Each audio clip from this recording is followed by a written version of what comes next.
Que je veux, c'est Dieu seul qui peut me faire ça. Dieu m'a donné la vie, chaque jour il est avec moi et me règle tous mes problèmes. Tous les sentiers de l'éternel sont miséricorde et fidélité pour tous ceux qui gardent son alliance et ses commandements. Dieu a dit, si tu frappes la porte, on t'ouvrira. Si tu demandes, on te donnera. Si tu cherches, tu trouveras.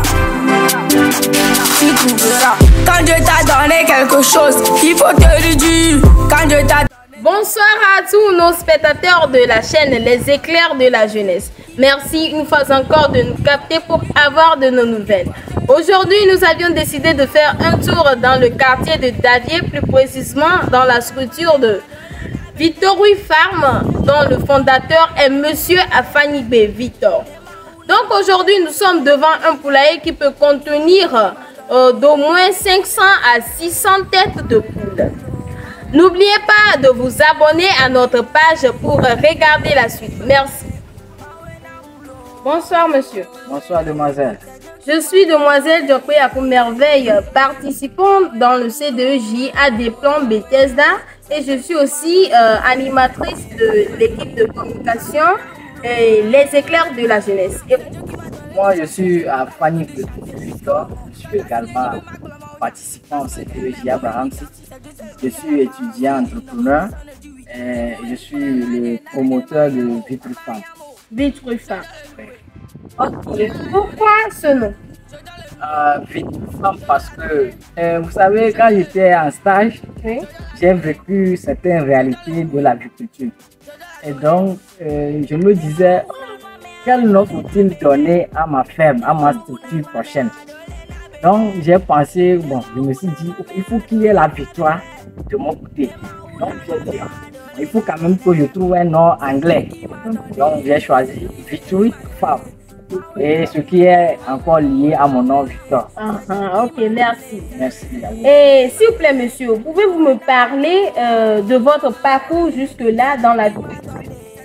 Ok.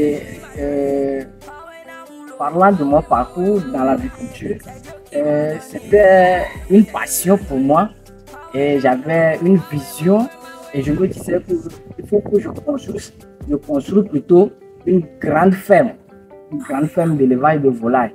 Et je ne pouvais pas me lever d'un seul coup pour le faire. Il faudrait une formation. Donc j'étais parti me faire former et c'est juste après la formation que j'ai fait mon stage pratique.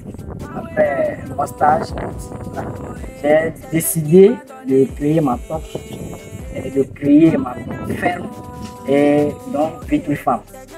Ok, merci beaucoup, monsieur Victor. Et merci aussi. S'il vous plaît, et dans votre domaine-là, il y a des inconvénients et avantages? Oui, comme tout autre domaine. Dans tous les domaines, il y a des inconvénients et des avantages aussi. Et également, dans l'agriculture, il y a des inconvénients et des avantages. Donc, par exemple, si je parle d'inconvénients, par exemple, les inconvénients liés aux maladies. Si par exemple, les maladies font irruption dans votre élevage, vous serez vraiment dégoûté du secteur. Mais parlant des avantages, quand tu élèves les poules et qu'il n'y a pas de maladie, il y a une bonne croissance, toi-même tu seras content. Et ce qui est là-bas, c'est que tu peux te lever un beau jour. Un beau matin, tu décides de tuer un corps comme ça, bon, sans demander l'avis de personne. Et puis tu manges. Et puis tu te régales très bien. Oh, c'est bon ça. Oui, très bien. Et s'il vous plaît, monsieur Victor, dans votre parcours, il y a des gens qui vous ont soutenu par des conseils ou bien financement? Oui, dans mon parcours, vous savez, vous ne pouvez pas faire quelque chose sans le soutien de quelqu'un d'autre. Il faudrait qu'il y ait des gens de votre côté. Donc, également de mon côté, quand je me suis décidé de m'aventurer dans ce secteur, il y a oui des organismes qui sont de mon côté, il y a oui des animateurs dont le coordinateur Anselme, c'est mon coach, je l'appelle mon coach parce qu'il a été avec moi du début jusqu'alors. Et bon, en parlant des organismes, il y a le CDEG Abraham City, il est développé financièrement et comme psychologiquement. Il y a aussi YMCA, Youth Mentorship Association, qui sont là, c'est une structure d'accompagnement qui nous appuie sur le volet psychologique et moral. Ok, merci beaucoup, Monsieur Victor. Merci. Et avez-vous des remerciements à ces gens qui vous ont soutenu? Oui, si quelqu'un te fait quelque chose, il faudrait quand même le remercier. Le remercier. Donc, ce qu'ils ont fait pour moi, moi je ne peux que leur dire merci. Oui. Mais celui qui va les remercier, c'est Dieu. C'est Dieu qui va les récompenser pour tout ce qu'ils m'ont fait. Okay. Et s'il vous plaît, Monsieur Victor, et donnez aux jeunes qui nous suivent en ce moment quelques conseils pour leur ouvrir l'esprit de rentrer dans les AGR. Ok. Le conseil que je peux donner aux jeunes, c'est-à-dire mes camarades, c'est qu'aujourd'hui, on parle d'AGR un peu partout. On parle d'entrepreneuriat.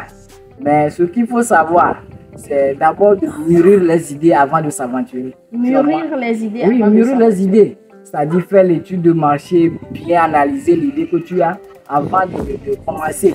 Sinon, moi, je suis déjà dedans. Et c'est bien avant, quand je suis rentré dedans, que je découvre d'autres réalités.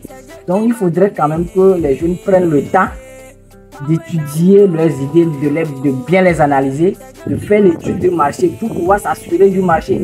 Sinon, vous allez faire la production, mais à la fin, vous allez vous en rendre compte qu'il n'y a pas le marché. Par exemple, chez moi ici, j'ai fait l'étude de marché.